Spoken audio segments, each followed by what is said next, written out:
I am the Craft Dad. Hello, YouTube Nation. It's time for Foam Sword Part 7, working with Worbla. Here we see the large roll that I have of Worbla. I've rolled it out and I've put down a piece of wood to help keep it flat. Figuring out, do I want to cover the whole sword in Worbla or do I just want to do parts of the sword? Well, I decided I don't want to use a whole bunch of Worbla, so I was going to try just doing parts of the sword. So you can see here I'm using tape to try to do the edge or figure out the length that I will need to do the Worbla for the edge of the sword. I used masking tape, but unfortunately it got wrapped on itself and tore up and I didn't get the right length, so I ended up having to throw that tape away and try a different method. So instead of using masking tape, I went with painter's tape. It's still sticky, but it doesn't tear apart if you accidentally stick it to itself. So I measured the length, and then I used another piece to measure the width so that I could figure out how wide of a piece I wanted to use. Took those two pieces, stuck them on my Worbla, figured out, okay, the width is about this much, and so I ended up just notching it, and then I made several more lines. I also went down to the end where the length was at and marked several lines there. From there, as you can see here, marking the lines, I want 4 pieces because again, I'm working on 4 swords, so I need 2 per sword. Then just using a pen, I was able to draw on the Worbla itself, fairly easy, much better than using a pencil. And then I just cut out the section that I needed. You can cut Worbla with various tools. I'm using just a regular pair of scissors. Some people use the metal shearing scissors. I guess it just depends on how strong your hands are. So for me, I'm able to fairly easily cut the Worbla. Some people recommend that you need to heat it up first in order to cut it. So here you can see I'm using my spare wood again to help hold the sword up, and I'm starting to lay down the first section of Worbla. Instead of laying it down all in one piece, I decided to do it in sections.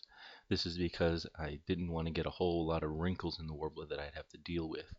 So I was able to heat up each section, line it up with the edge of the sword, and press it down. Now this also gave me another little edge that if I wanted to, I could go back and cut off, but I kind of like how it looks, and so I'm going to keep that edge. So I measure out the next or length, cut it off, and then I start heating it. So you can see here, I just kind of laid it there. It sat there pretty good. Heated it up until it bended down onto the Worbla. And then I pressed it on and started molding it with my fingers. Now remember, the Worbla gets pretty hot when you're using the heat gun, so be careful. Unless you're used to dealing with the heat from like hot glue and stuff like that, you could easily burn your hands. In the next part here, you'll see the live action shot of me doing the Worbla. The technique I found best works is to evenly try to heat the Worbla.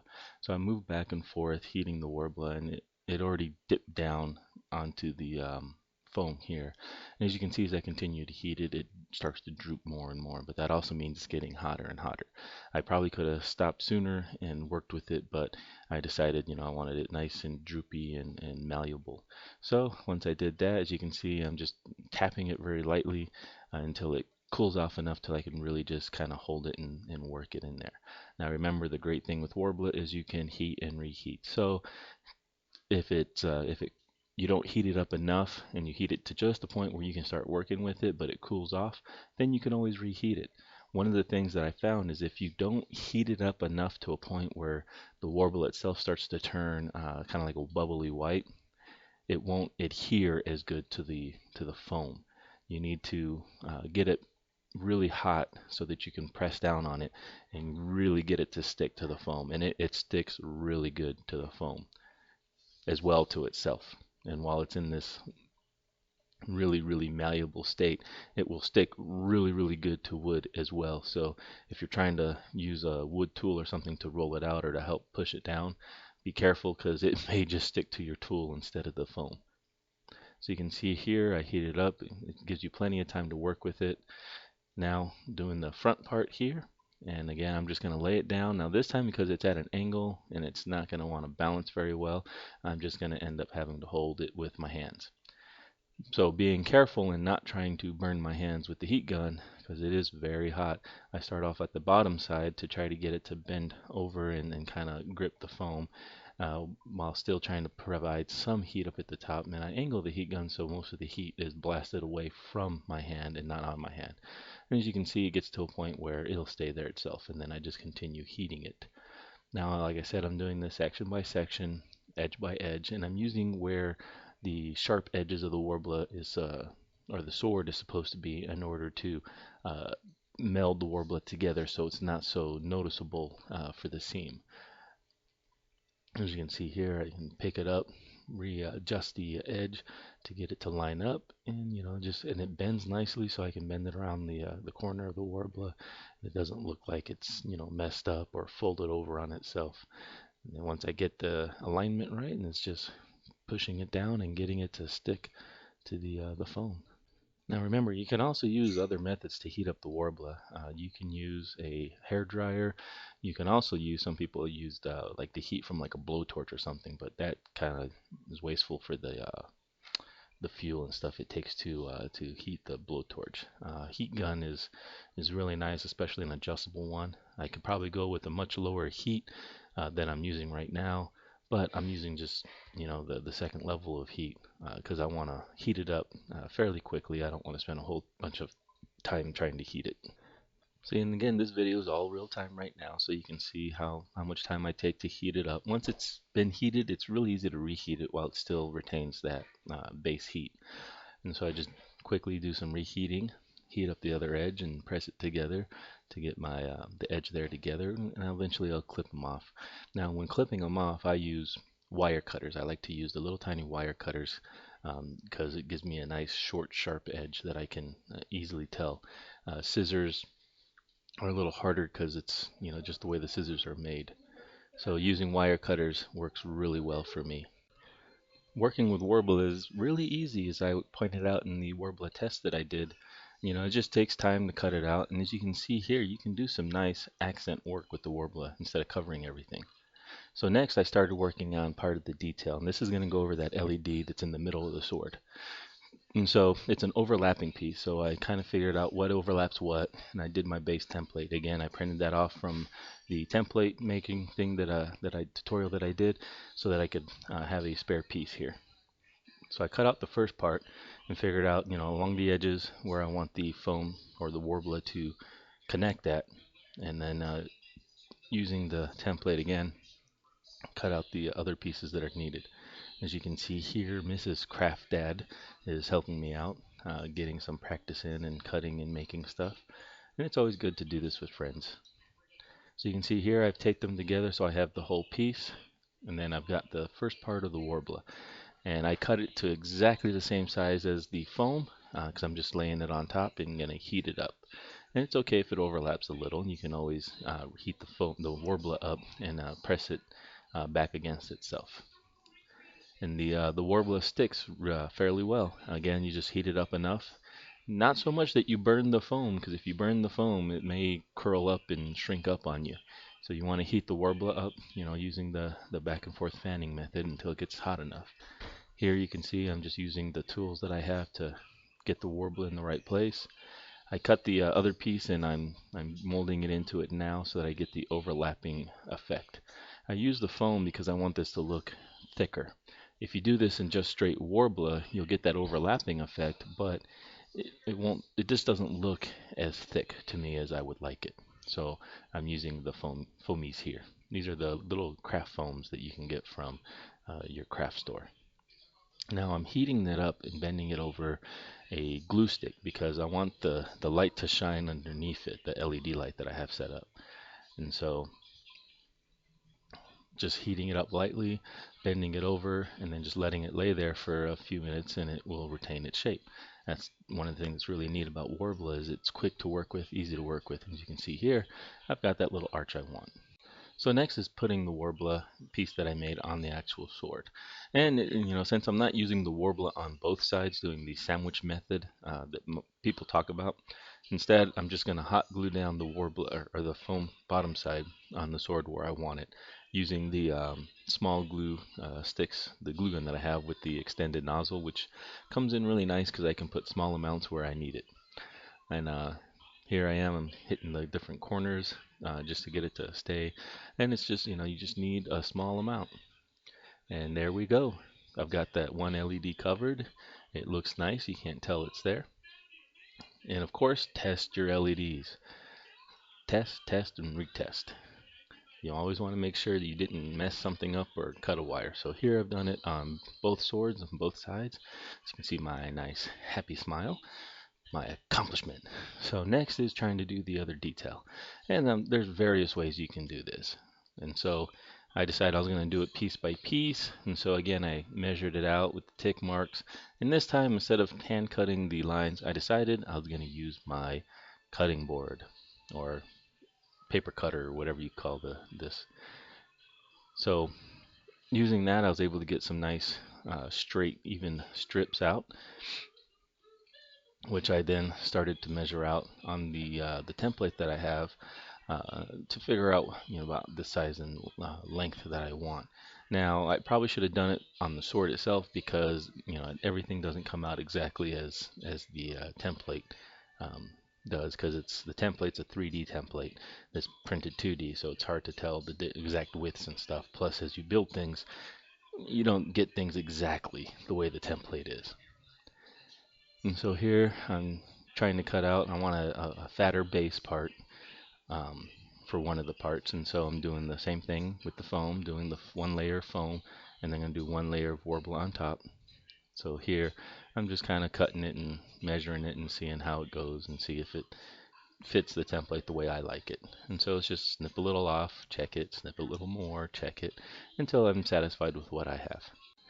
Now there's other ways you can make this, I'm sure. Everyone will figure out their own way. I'm just showing you how I'm doing it to give you some ideas. And so using the crafting knife, I cut off the other side. But again, like I said, I should have checked this with the on the actual sword itself before going to this phase. But that's okay, we can fix it. So now using that foamy as a template, I cut out multiple ones. And as you can see here, actually I didn't use the foam underneath. I just did straight layer of Worbla. But I used the foam to create the template. And so I'm using more foam to create the other template parts, and this is the corner pieces that go in the corner piece of the sword. Now I didn't care if it overlapped a little because I wanted that round middle part there to be elevated, and so I cut these to just to look the way I wanted them to. So you cut multiple of them again. This is one of the tedious things, is you have to cut multiple pieces if you're doing something that's the same thing over and over. So here you can see I'm checking the fit. I'm heating it up with I heated it up with the hot gun. Now be careful when you're heating directly onto your foam, because you will reheat the foam itself. You'll reheat any of the hot glue that's on there, and you could even burn your foam. Once I've heated it up, I use my tools and get them in place. And of course, you can always reheat and remesh. And so I'm heating up hot glue to get the bubble spot down and more flatter, now that I have the Worbla on top. And of course, after you do this, you want to test your LEDs again. Make sure you didn't lose a connection while covering it up with the Worbla. And so it's just a process of heating the pieces and sticking the pieces down. Now I know the pieces are not going to lay exactly flat, the pieces that go over the wire, but it helps to cover it up and make it not as noticeable, especially once you paint it. And again, if you don't like the way it looks, you can heat it up and peel it off, or you can heat it up and use your tools and reshape it. And so now you see here I'm using the Worbla to cover the wires that are going towards the centerpiece here. And so it's just a matter of heating it up and pushing it down and trying to get it as flat as possible. And it's not as noticeable once it's covered.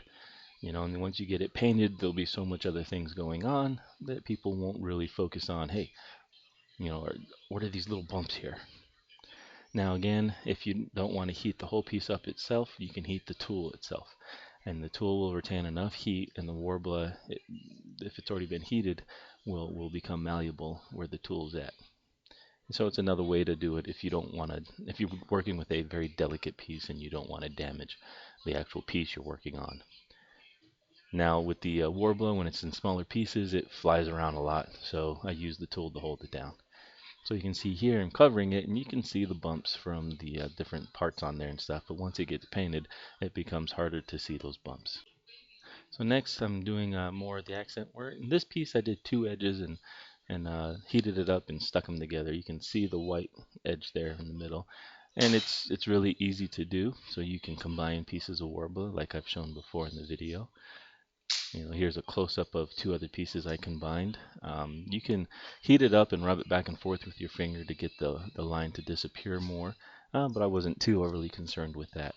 And so I'm using I made my little round pieces, and now I'm covering them. So I'm doing them all at once, 4 pieces, and it's really easy. Just heat it up till the Worbla falls down, stick it down really good. And this one I'm trying to get it over the little thin edge of the foamy, but I don't want to cover both sides because I don't want to use a whole lot of Worbla um, for parts of this foam sword that's not going to be visible. Worbla is not cheap, so I don't like to use the sandwich method for everything because you're just using up Worbla. And I'm not rich like a lot of other people, and I don't sell these videos or how-to books to make money off of other people so that I can, afford to do everything both sides in Worbla. Eventually, hey, I may do a book. I don't know. Depends on what people want. But I'm just showing how I do it here. So I cut a thin edge, leaving enough that to overlap the on the side of the actual Worbla. Yep, kids are awake in the background. So as you can see here, I'm using the clay tools that I have to help push the edge up and get a nice cleaner edge on the foamy on the sides that I want. And so if you don't want to directly heat it, again, just the heat that's the residual heat on the heat gun, you can use that and heat up small pieces or small edges to get it to do what you want. And so you can see here, I've got my circular piece. And so the next part is to stick it down on the foam. And so I just stick it right over the work I've been doing. And this gives it a more three-dimensional elevated view. So as you can see here, the detail work that I've done so far looks kind of flat. As you can see here for the single layer Worbla, it kind of looks flat. It doesn't look like it's really popping out. So that's why for some pieces I wanted to use the foam. The foam will make it look thicker, but because I'm dealing with a shallow depth here, I don't want to overbuild it and end up having it stick too high up. And again, you can heat your tool like I said and use that tool to help mold and adjust the different pieces. And you can always go back, and so here I'm helping to blend the pieces that should look like they're a single piece together. Of course, here we go. Now from this angle it does look three-dimensional, and you can see the bumps from the glue and stuff. So that's my crafting thus far. I didn't want to do the video too long. It would have been an hour long, so I kept it short. Thank you.